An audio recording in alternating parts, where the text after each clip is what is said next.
We are not brand new Apple Mac computers who can run at 100% all day, every day with zero crashes.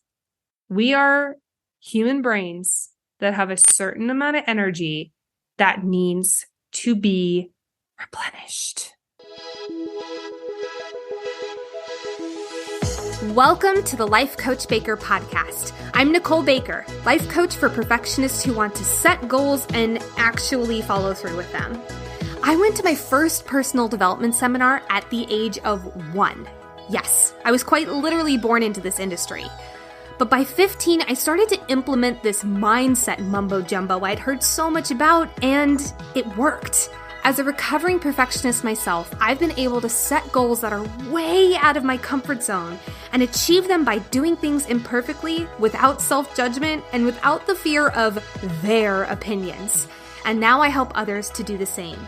So if you are capital D done feeling like a hostage to this a-hole called perfectionism, then this show is for you. My goal is for you to leave each episode with tactical action steps that you can start to implement in your life now. I may be in my 20s. I may have the voice of a sassier Cinderella, but I've been doing this personal development-ish since I was a toddler. So let's dive in. What is up, sweet, beautiful friends? We are here. It has been a minute since I've said that, let me tell you, because we've been moving and this is our first episode from the brand new apartment. Woo-hoo! I'm so happy. If you are watching on YouTube, you are seeing the new office, which to you is just a white chair and a blank wall. It's going to get more exciting in here. But one of the things that I absolutely adore is from where I'm sitting right now at my desk, I have a view of a lake just there, and it's beautiful. And I'm just unbelievably overjoyed. Brett and I both said that this has been seamless. It's been very, very seamless. It's been an easy move. And it's just now kind of getting everything together. I have more to say that later in the How I Was a Perfectionist This Week section, unsurprisingly. But for the most part, this has just been the most easy move. And I can't wait to give you all a little tour of the new office. We'll get there eventually. But right before we left for a nice little, or at least for me, a nice little break, for you guys, you've been hearing me every week, I did a submission poll on my email list asking people to submit topics to the Life Coach Baker podcast. What did you guys want to hear? What are you guys struggling with? What can I talk on? And I mean, first and foremost, you guys came out of the woodwork and showed up. The amount of responses we got was absolutely amazing. It was such a blast to read through those. And the really cool thing that I noticed was that, without a doubt, this is the most popular topic that was submitted. Some form of how the flippin' fuck do I rest without feeling guilty? In fact, the word guilt actually showed up quite a bit on the submissions. And so we're going to probably dive into that more in a subsequent episode. But for now, I really want to talk about resting. Why we feel resting and guilt together. How can we overcome that? And I have it broken down to about 5 steps. You know me, I like a good number 5. So we're going to really just dive into all of that today. And naturally, the first submission topic that we do is going to be the one that was most highly submitted. So get ready, dive in. Here we go. Before we do the full deep dive into guilt and rest, though, I do want to give some quick little programming reminders. The Empowered Entrepreneur, which is a live full day virtual event that I'm hosting with 3 other amazing, amazing women. Tickets are now on sale. And if you are listening to this the day they come out, the tickets are still on pre-sale. Hooray, go and get them because they're only on pre-sale for the Tuesday of the week that this comes out. After Wednesday, they go up to full price, which means for some they double, for some they go $200 more. So it is one of the most creatively fulfilling things I have done in so long is putting together this event. Not because I love flashing my stuff and love learning from others, but because the absolute mission-driven women that I am working with has just been, it's been such a treat. It's been absolutely amazing. Really quickly, what the heck is this? This is a full full day live. There you go. Virtual event for new and intermediate entrepreneurs who feel like they're overwhelmed. They don't know the clarity behind running a business and they feel like they're just flailing and it's working, question mark, but you're not getting to the level of business that you want to be at. We have all been there. We have all started very successful businesses. We've collectively been in business together for 15 years. We've helped thousands of women, and we're really excited to bring you this full day event where we're going over mindset and productivity. Gee, I wonder who's doing that. It's me. We're going over sales, how to get sales, how to convert people into customers, but without the ickiness that we associate a lot of times with sales. We're going to dive all into the mindset behind sales and how to really tap into the confidence that sales is able to provide for you. Amber is going to be doing that. She's amazing. Wendy is going to be touching on email marketing and diving into what you can do to build your email list, how you can nurture your email list in a way that is not overwhelming or not a whole other thing that you need to add onto your plate. She's also going to talk about how to convert your email list people into customers. A lot of times we have email lists and it's great to have a big one, but unless you're converting people into customers, selling them and giving them that transformational offer that you have to offer. You do. If you are a business owner, you are giving a transformation. And if you are able to get those people into the sales seat, it is astronomically high. The ratio of sales in email marketing, I think I saw it's 3,600% ROI. 3,600. Yeah, that's right. 3,600% ROI through email marketing. I don't know. That sounds pretty dope. So Wendy's going to teach you how to do that. And then last but not least, Sabrina is going to be diving into systems. So when I first heard about systems, when I was a wee entrepreneur, I was like, A, what the fuck is that? I have no idea what that is. And B, I don't need it. I'm just winging it. I'm just learning as I go, yada, yada, yada. Inside, I was screaming. But what Sabrina does is she's all about how can we get automation? How can we get the absolute best experience for your customers so they keep coming back? It is so astronomically important to have client retention, client referrals, customer retention, customer referrals. And systems is really the way you do that. And so she's going to dive into what are some common misconceptions behind systems? How can you set up systems for you right now in your business that allow you to take time off? That allow you to take time off. I'm going to say it again, that allow you to take time off. A lot of business owners do not get into business to work 24/7. And in fact, Sabrina is morally against that. You heard her last week on that podcast talk about it. It is in her mission of her business to help you step away and still have your business run smoothly. So those are 4 different talks that you're going to get at this full day event. And it's going to be jam-packed. We have sponsors who are doing incredible giveaways. We have Flowdesk, who is my email marketing platform. I love them. I screamed and cried tears of joy when we heard that we got them as a sponsor. They're also giving a full year away for their email marketing platform, which is like a $500 value. We have Dubsado, which is a major platform in the coaching space. And it's for any online businesses. It's not just for coaching. We also have Olive and June. If you are a living, breathing person on Instagram, you've probably seen their ads. They're these nail kits that you get from home and you get to do your nails up all nice and pretty. And I have been obsessed with them.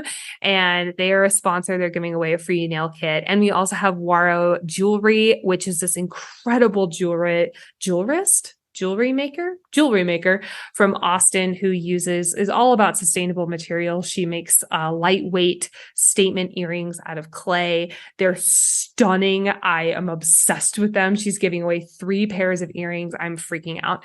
So you also get in a raffle when you join the Empowered Entrepreneur, and you get to figure out which one of those prizes you're gonna win. We also have a donation of all ticket proceeds are going to iFund Women. It was deeply important to us to give back in a way where we are giving a donation of proceeds to the iFund Women Foundation, which is a foundation that funds women businesses.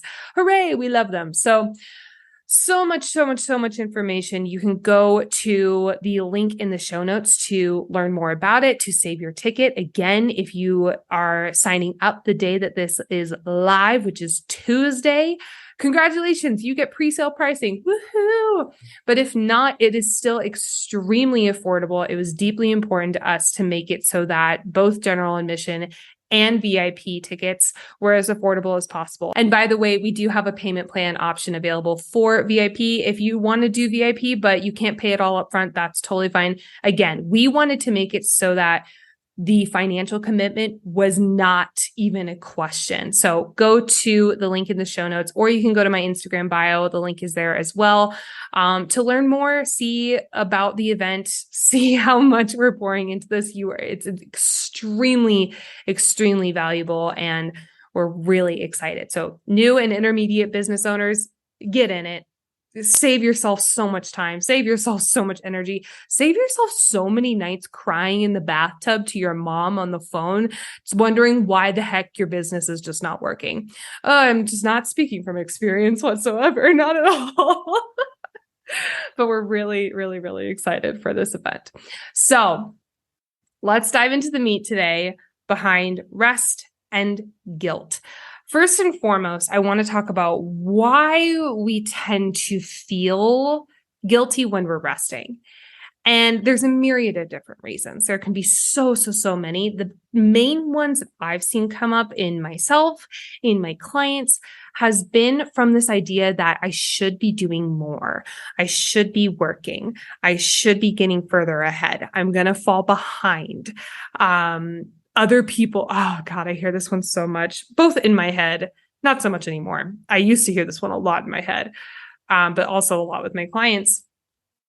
A lot of times when we're resting, what are we doing? We're scrolling through social media, which I'm sorry, is not resting. We'll talk about that more, but it's not. It's not resting. Resting is not scrolling through social media. Oh my God, resting is not scrolling through social media. Please freaking stop. But a lot of the times when we slow down, we reach for our phone. When we reach for our phone, we tend to scroll through social media or scroll through our email. And what are we seeing? We're seeing a bunch of people doing a bunch of things. So we see them doing things and our brain says, well, you should be doing stuff like them. We tend, as base human instinct, we tend to want to run with the pack. If we're scrolling through social media and see a bunch of people, a bunch of the pack doing a bunch of different things, getting quote unquote further ahead, having quote unquote success, it's going to tell us in our brain, you're not enough. You're not doing what you're supposed to be doing. And a lot of time that leads to guilt. It leads to frustration. It leads to anger. It leads to imposter syndrome, which then makes us feel guilty for resting, because if we're feeling like an imposter, we should be working harder. This is a really common phenomenon among perfectionists, among business owners, among parents, among living, breathing people in this entire space. If you have a goal or a passion, odds are when you're resting, you're thinking, well, I could be working on that. If you have a to-do list, if you're resting, you could say, well, I could be more productive doing my to-do list. And I want to talk about that for a second. We're going to talk about it more later, but the word productive, for some reason, has just glossed over resting. A lot of people hear the word productive and resting is not the first thing we think of. But I cannot stress the importance of resting as a productive action. If you are never resting, if you're always going, I used to hit my head on the pillow at night, absolutely drained, and I'd feel proud of it. I'd feel freaking awesome about it. Yes, go me. I gave it my all today. I have nothing left to give. And guess what? I'd sleep and I would not totally refill that cup.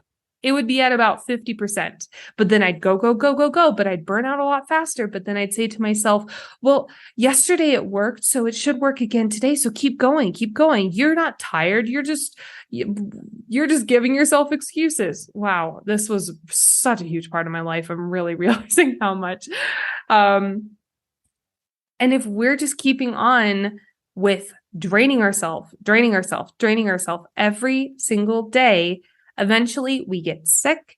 And I'm not talking like sick, like I'm talking sick, like down for the count. Like I've heard of people who, actually there's a great book called Laziness Does Not Exist that is just packed with these examples of people who push themselves and never rest and never slow down and never stop. And then they get hit with some like altering internal disease. And I don't know the correct way to phrase that, so I apologize, but some kind of internal disease where they're like, I have to literally live in bed for 6 months. It's your body saying, you motherfucker, I could have been resting in little increments of a few hours for years and years and years, but no. So now I'm going to make up for it all right now. And meh. I've also heard from people, in fact, I was just talking with a client about this a few weeks ago, who, when they get sick, they get excited because, oh my God, I can spend the whole day in bed. And I know my client is probably listening to this podcast. You are not alone. I've heard this from many other people. I've heard this in my own head.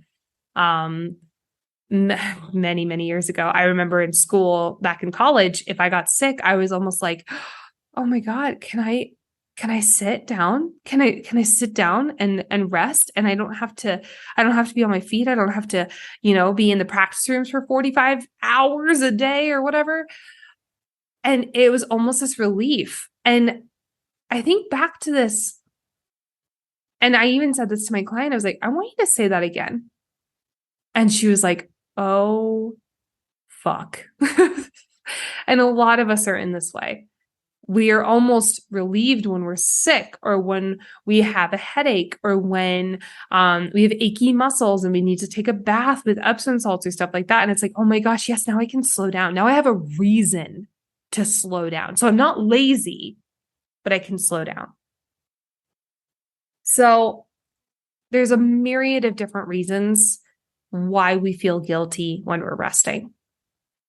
But here are 5 different ways that we can reframe it, that we can change the narrative, because I'm here to tell you, your resting time is not only vital to your human existence, it's not only vital to your productivity, it's not only vital to your mindset and your overall fulfillment of life, it is literally important so you can keep living and breathing.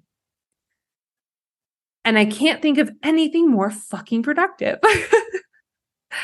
Not to mention that when we're resting, we can have fun. And I'm going to talk about that more in a second, but like resting does not have to be this punishment or this like lasso slowing you down. Resting can be something you're looking forward to, you enjoy, you absolutely have a blast doing, just like you have a blast doing everything else. It is so important for giving us perspective. And oh my God, I'm getting so ahead of myself because I'm so passionate about this topic. Let's dive into number 1. And by the way, these are not like do one of these 5. I would strongly recommend that these are in this order for a reason, by the way. Start adding these as you go, but all of these 5 get to work in tandem together. All right, back to number 1. Identify where the guilt is coming from. If we don't know what the root cause of things are, think about it this way. If I go out into a garden and it is loaded with weeds, there are weeds sprouting out of every single hoo-ha crevice that there can possibly be in this garden. And I go in and I just snip off the tops of every single one of those weeds, they're going to keep growing. They're going to continue to take over and go into every little hoo-ha crevice of the garden. It will continue creating more. So instead, if I go into that same garden and I look at one of the weeds and I rip it out from the root, it will not grow back. I'm not expecting you to sit down in a 5-minute journal session and figure out where the root of your guilt is coming from. This is not something that comes offhand. Instead, I really encourage you to sit with this question. Why do I feel guilty when I'm resting? And then your first answer, maybe say, and why is that? And really keep asking yourself, why? So maybe if it's, why do I feel guilty when I'm resting? Well, I feel like I could be doing other things. Why do I feel like I need to be doing other things? Well, because if I am working, then that means that I am a worthy person in the society. Why are you a worthy person in society if you're working? Well, because I was taught and I was praised growing up for working really hard. And when I was working really hard, then I got attention and love from my parents. Oh, okay. So resting means that you are not getting love from your parents. Do you see where I got that? By the way, yes, this was my exact conversation that I had with myself, and that is the exact reason. Nothing against my parents. They are absolutely delightful people. I love them to the ends of the earth, but I grew up in a personal development family. We were praised all the time for accomplishments. This was no different. So when I rested, I'd say, well, I'm not accomplishing anything. I'm falling behind.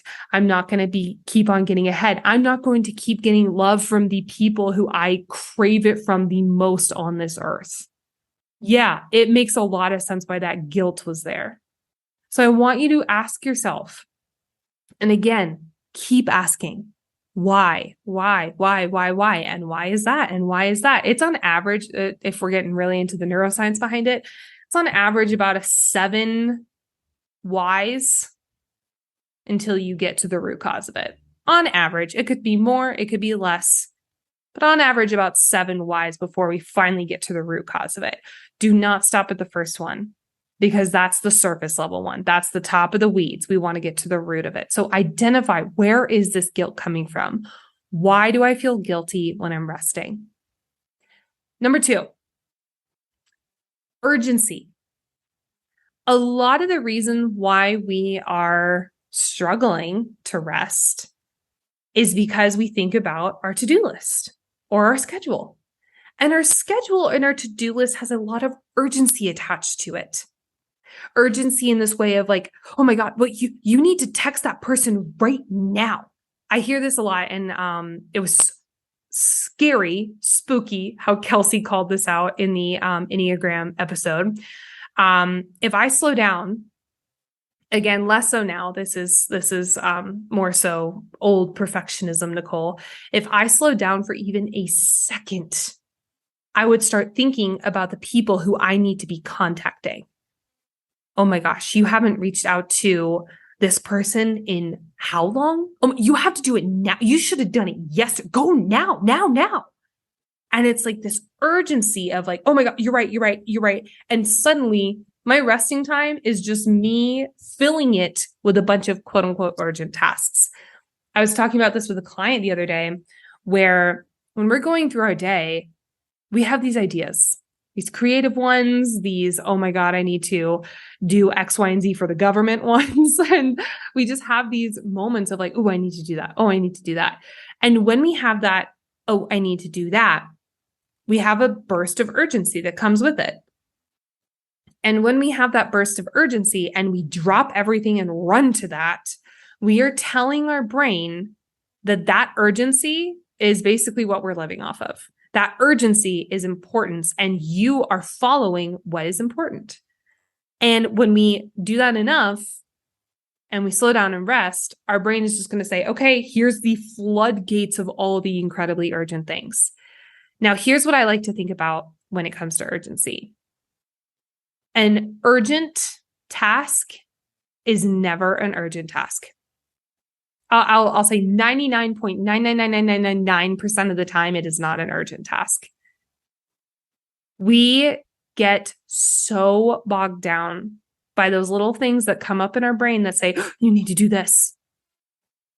And we go completely cats on hyperactive, hold out catnip, urgent chickens with our head cut off in order to try to fulfill it. If we live our life entirely off of those urgent impulses and we decide suddenly, no, I'm not going to do them, it's going to build up and fester. So I like to think of our to-do list as none of this is urgent. And I literally actually say that to myself when I'm like writing things down on my to-do list and that urgency bubble comes up. I say, none of this is urgent. Nothing is so urgent that I have to drop everything. Nothing is so urgent that my rest cannot take a priority. Write that shit down. Nothing is so urgent that my rest cannot take a priority. Your rest gets to be important. Please stop dropping it for the quote unquote urgent things that pop into your mind that are actually not that urgent. If you're a person who tends to go through your day, and this is kind of a side note, but if you're a person who tends to go through their day and you think about, oh my gosh, I need to do this thing, go ahead and put it on a separate, maybe a little notepad or something off to your side, write it down, and just have a running list of those quote unquote urgent things that pop off during the day. Because what's going to happen is you'll get to the end of your day and you'll reread that list and be like, oh, like this can wait a few months. This can wait a week. I don't need to do this right now. This will take 2 seconds. I can get that done really quickly. Do you see what I mean? Nothing is as urgent as our brain thinks it is. In fact, if you really want to go above and beyond with it, take that list at the end of the day and rate each item on a scale of 1 to 5. 5 is, holy God, this is urgent. You do need to do this as soon as possible. 1 is, brain, we can wait. We can wait a minute. So, and obviously anything in between. Number 3, working on changing your focus. What we focus on, we create more of. So if we are focusing on all the things we have not done that day, when we're sitting down to rest in the evening, of course we're going to be stressed. Of course we're going to feel guilty. Of course we're going to be beating ourselves up left and right and saying, you like lazy piece of shit, you haven't done anything today. Again, we're focusing on all the things we haven't done instead of focusing on the things that we have. I have my reticular activating system in my head. For those of you who are new to the Life Coach Baker podcast, welcome. The reticular activating system is this filter in front of your brain that is taking in roughly 80 million bits of information at any given moment. The blood pumping through my left ear, my earring keeping on hitting my headphones and probably causing a horrible audio. Sorry, guys. The lake and the person paddleboarding across the lake right now, because that's literally what I'm looking at. And so on and so forth. We're taking in 80 million bits of information. And if we were consciously aware of all those things, we'd be on the floor in the fetal position. We'd be literally losing our gourds every second of the day. So we have this beautiful thing called the reticular activating system, which filters out the shit that doesn't matter. It filters out the things you don't need to focus on, but it filters in the things we've told our RAS are important to us, aka the things we focus on a lot. If I focus on all the things I haven't done, my RAS is going to be like, great, here's a neon sign to all the things you haven't done. And by the way, these are things that are today. These are things that are 20 years from now that you still haven't done yet. And these are all your dreams that you haven't accomplished yet, even though you've been working on them for a day. Our RAS is going to show us all the reasons we're not enough, all the reasons we should feel guilty for resting because we could be doing that. But if instead I said to my RAS, I'd love to see all the things I've done. I'd love to see all the things I've done today. I'd love to see all the things I've done in my life and feel grateful for them. Our RAS shifts over time. Yes, it doesn't shift overnight, but it shifts over time to show you, hey, here's all the things you did do today. And eventually that will shift when you're resting to a state of calm, a state of peace, of gratitude, of release. I'm going to say it again, of peace, because I cannot stress the peace enough. And when we're resting, peace is pretty awesome. It's pretty important. So here are 2 exercises that you can use to start shifting your focus from what you haven't accomplished yet to what you have. I highly recommend doing both of them. Please. Number 1, list 3 things that you're grateful for and 3 things you did do that day. So this is at the end of the night. I usually keep like a little notepad. I don't so much anymore because my sweet RAS is doing it for me. But when I was really trying to train my RAS to do this, I kept a notepad at the side table of my bed. And every night I'd write down 3 things I did do that day. By the way, it was never 3. It was like 50. Like it was never 3, but it just got my brain to going to start thinking about all the things I did do that day. And then below it, I say, what are 3 things I'm grateful for? So now what this looks like is I naturally already think about all the things I did do that day. That's just kind of become a habit and it feels so good. But then my fiance and I have a ritual called appreciations.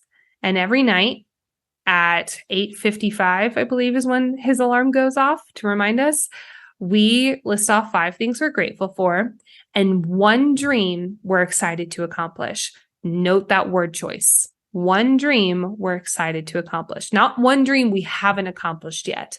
1 dream we're excited to accomplish. 5 things we're grateful for. 1 dream we're excited to accomplish. I really strongly recommend starting with the 3 things you did do that day and 3 things you're grateful for. So that's the first exercise.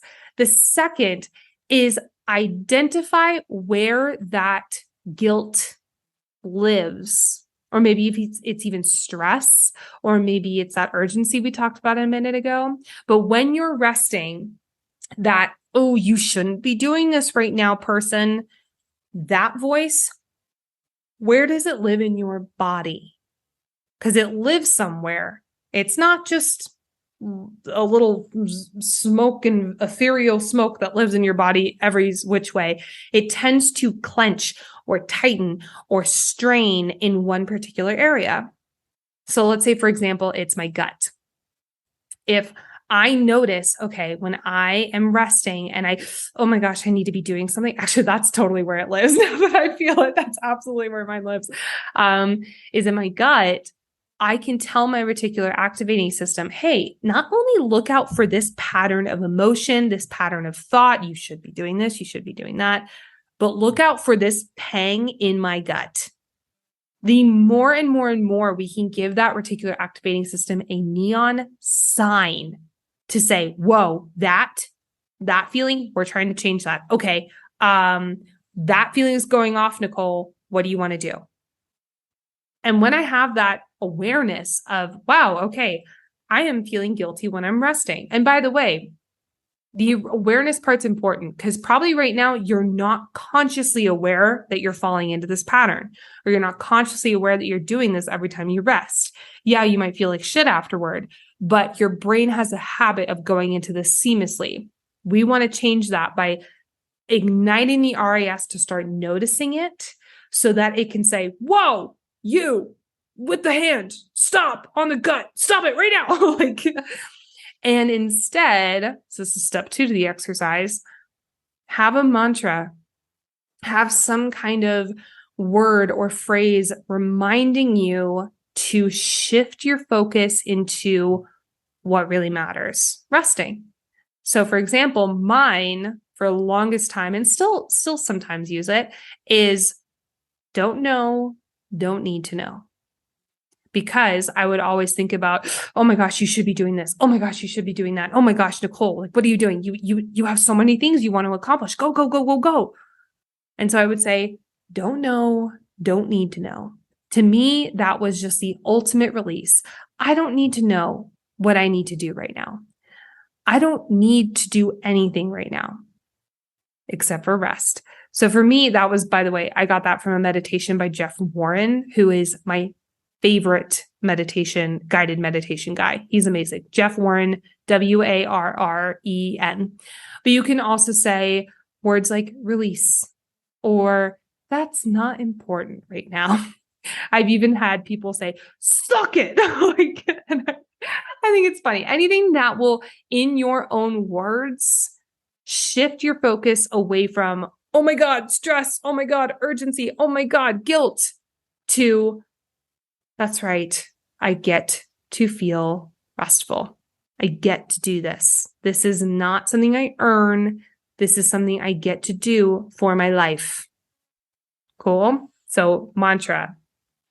Again, both of those exercise.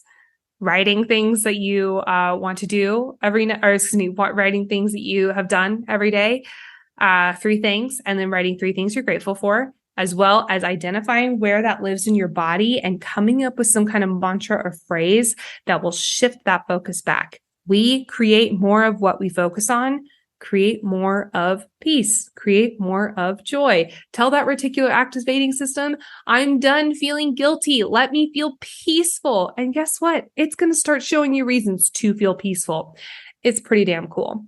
Number 4, start calling rest productive. It is vital to your human existence. You can also use a different word if productive does not ring true for you. I had this client the other day. Her and I were chatting after a week of her being off for work. By the way, when we started working together, this woman, and she is a self-proclaimed workaholic. She was working 24/7, always feeling guilty for resting. And homegirl took an entire week off and enjoyed it. I'm so proud of her. But when she came back, that very first day of work, she had the most productive day in years. And guess what? She even said, I don't think that's a coincidence. And she's right. We are not brand new Apple Mac computers who can run at 100% all day, every day with 0 crashes. We are human brains that have a certain amount of energy that needs to be replenished. So please start reframing what rest is. Rest is not slowing down, or rest is slowing down, but in the high achiever way, it's not slowing down because high achievers view slowing down as lazy. Rest is not laziness. And by the way, laziness isn't bad. Stop calling it bad. Dear Lord, please. But rest is productive. Rest is enjoyable. Rest is something that lets you slow down and learn to get to know yourself a little bit. Here's what I mean by that. So often when we are go, go, go, go, go, go, go, go, go kind of people, we fill our ears, fill our days to the brim, to the point where we never have to slow down and sit with us. And by us, I mean our voices. Voices? Hopefully not voices. I don't know. There's a few. We have to sit and listen to the thoughts in our head. We're not very good at that. We love packing podcasts or music or to-do list items into, so we don't have to hear those voices. Sometimes what people really, really, really, really don't like about resting is it actually, quote unquote, forces you to slow down and hear those thoughts. Get to know yourself. And people sometimes are afraid of what they're going to find. Rest is getting to love yourself again. It's getting to know yourself again. And I know that sounds a little cheesy, but I mean it so truly. You get to enjoy the person you get to be bonded with for your whole life. So what if resting was actually your time to, this is such a weird analogy, but what if it was your time to date that person? Go on a date with them, talk to them, get to know them, listen to them, listen to them, listen to them, listen to them. No, your Apple podcast did not just break. I am saying listen to them very specifically because holy God, please listen to the thoughts in your head. They give you so much. And if you're never resting, if you're always go, go, go, do, you're not able to get to know you. We want to get to know you because also, by the way, that allows you to show up as your most authentic self, which leads you to be the most fulfilled version of yourself. All pretty good stuff, in my opinion. So start calling rest productive, start calling rest dating yourself, start calling rest whatever it takes for you to feel like it is a vital part to your human existence.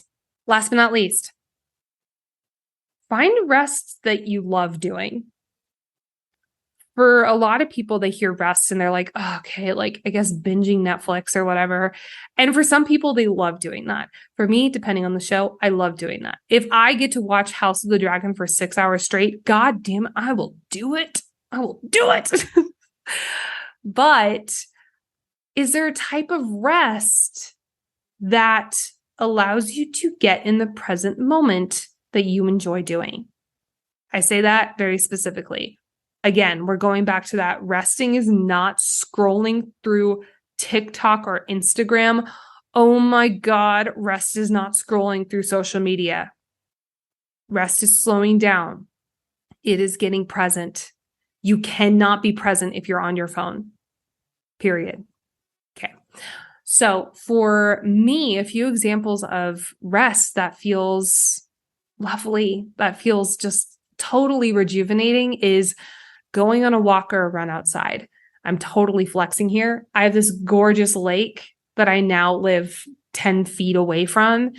And I went on a 1.33 mile run around it yesterday. Guys, I'm learning how to run again.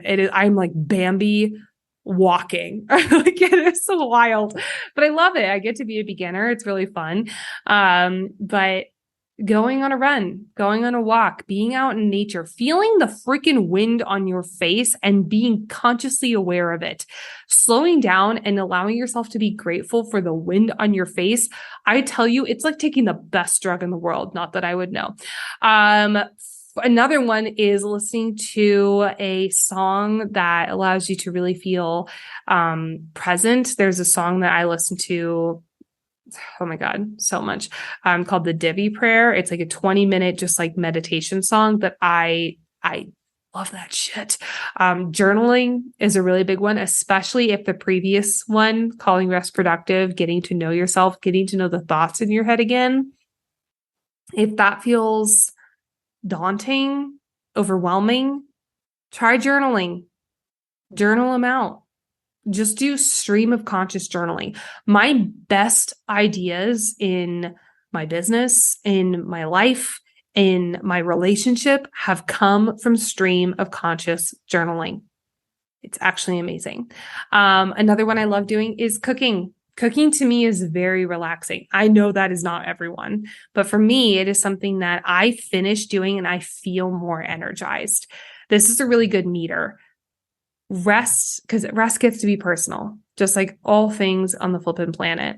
What do you feel more energized after doing? Meditation's another big one for me. I have never meditated and like fully allowed myself to meditate and been like, that was a waste of time, or I don't feel very motivated. I feel like I feel like I'm the Energizer Bunny from those commercials. I am ready to roll. But that's because I took moments and rested. I allowed myself to be fully present. I allowed myself to just sit and exist for like 10 minutes. That is one of the coolest feelings ever, is to just sit and exist. I could write a dissertation on that. It's like this really, really, really cool feeling. So I want you to ask yourself, what is something that you feel more energized after doing? And again, this gets to be personal. Feel free to, if you're stuck or if you don't know, feel free to steal some of mine. Sometimes even just like listening to a podcast, sometimes I'd be careful with that one because sometimes that blocks our ability. It's kind of like scrolling through TikTok, depending on what you're listening to. And you get to be the deciding factor of that. That's not my job. Reading, did I do my paint by numbers kit? I don't know if I said that one, but paint by numbers, painting, drawing. It doesn't have to just be Netflix and chill. It can be so many other things. It can be that meditation, that journaling, etc. So just get creative, try shit out, have fun, and don't be perfect on the first try. Allow yourself the gift to not be perfect on the first try. Feels really good. In fact, a small note on that, allowing yourself to be a beginner, allow yourself to not be perfect on the first try. Think about it this way. If you'd been writing with your right hand your whole life, and suddenly you're like, you know what? I want to write with my left hand, baby. It's going to take a really long time for it to feel natural. It's going to take a really hard time for it to feel comfortable, you writing with your left hand. You're allowed to feel uncomfortable resting. You're allowed to have those moments of, oh my God, I feel really guilty. Oh my God, I feel really stressed. And say to yourself, okay, Nicole, we've done this before, but let's go ahead and just reframe this. What if this was productive? What if this was easy? What if this got to be enjoyable? In fact, I would argue by you realizing you're feeling guilty or you're feeling anxious when you're resting, that is a step in the right direction, because that is your RAS saying, hey, you wanted me to notice this. Look at this. What do you want to do with it? And you get to decide. That's a pretty cool thing. So if it were easy, everyone would be doing it. You get to do the hard shit. What's Glennon Doyle's podcast? You can do hard things. You can do hard things. This gets to be a hard thing you can learn how to do. Be a beginner. Okay. Before we dive into segments, I want to say this right here because this is a very important episode. If you have a friend who needs to hear this, or who also feels guilty when they're resting, or you guys self-deprecating humor all the time to each other, how you can never rest and not scroll through TikTok. I swear to God, I know you're there. Please send this episode to them. Share the gift, share the knowledge, share this, or even share this on social media. Tag me. I want to repost you and share you and give you the biggest hug in the world virtually, because this is really important stuff. And I am one voice. I can only do so much. I would love, love, love, love, love if you all reshared this as well and shared it to friends and family in need. Okay. Segments. How was I a perfectionist this week? Let me tell you, friends. For someone who is done so much work on slowing down, enjoying the quiet, really getting to know my own inner thoughts, and not only know them, but absolutely love them to bitty, bitty bits, I had a really hard time in the quiet moments this week. I very purposefully made my business so that I was able to take a very good amount of time off the past week for moving, for setting up, to feel grounded and to feel like we're in a place that is home. And I was so antsy. I was like, I should be working. Nicole, you should be working your business. Like, you should be working. And I was like, brain, oh my God, we prepared for this. It's okay. And so it was just interesting how that old perfectionist Nicole tendency really kicked into high gear. And finally, I was on a call with my mom, and she was just like, you are allowed to enjoy the silence. You are allowed to enjoy the slow. In fact, the slow might teach you something. And I was like, oh, I like that. What if it did teach me something? So if you're in a slower period and you're angsty, you're anxious, you're stressed, or you feel like you should be doing other things, what if this slowdown period was here to teach you something? We live in a world that is so go, go, go, go, go, go, go, that we've forgotten how to slow, which is kind of what this whole episode's about. Interesting. Goal to celebrate, though. So many freaking things. We moved to this beautiful apartment. Have I mentioned the lake? I'm never going to get over it.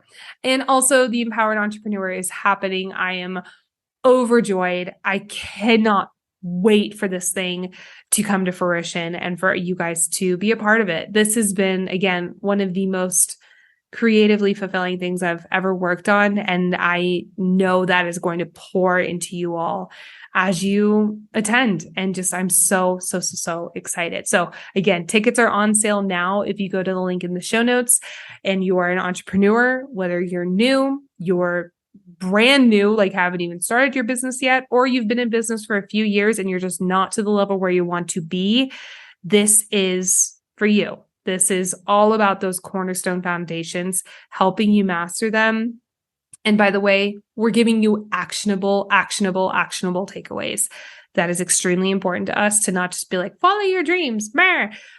We're giving you exercises. We're giving you tactics. We're giving you things you can do right now to literally make your money from your investment into the program back within a week. That is deeply important to us. So again, the link to tickets is in the show notes, or you can go to my Instagram bio. It's all over the flippin' place there. You guys, I love you. This was a fun time recording from this new apartment. We're going to get better sound, so it's not as echoey. I apologize, but I love you all so much. Share this episode with a friend, share it on social media, and I will see you soon. Bye. Thank you so much for listening to the Life Coach Baker podcast. Don't forget to go take the free quiz and find out what perfectionist type you are by visiting the link in the show notes or by going to lifecoachbaker.com/quiz. Also, take a moment to rate the podcast and write a review. It is the best way to get the word out there. Plus, you'll get the chance of having your review read on the show. Until next time, I'll talk to you soon. Bye.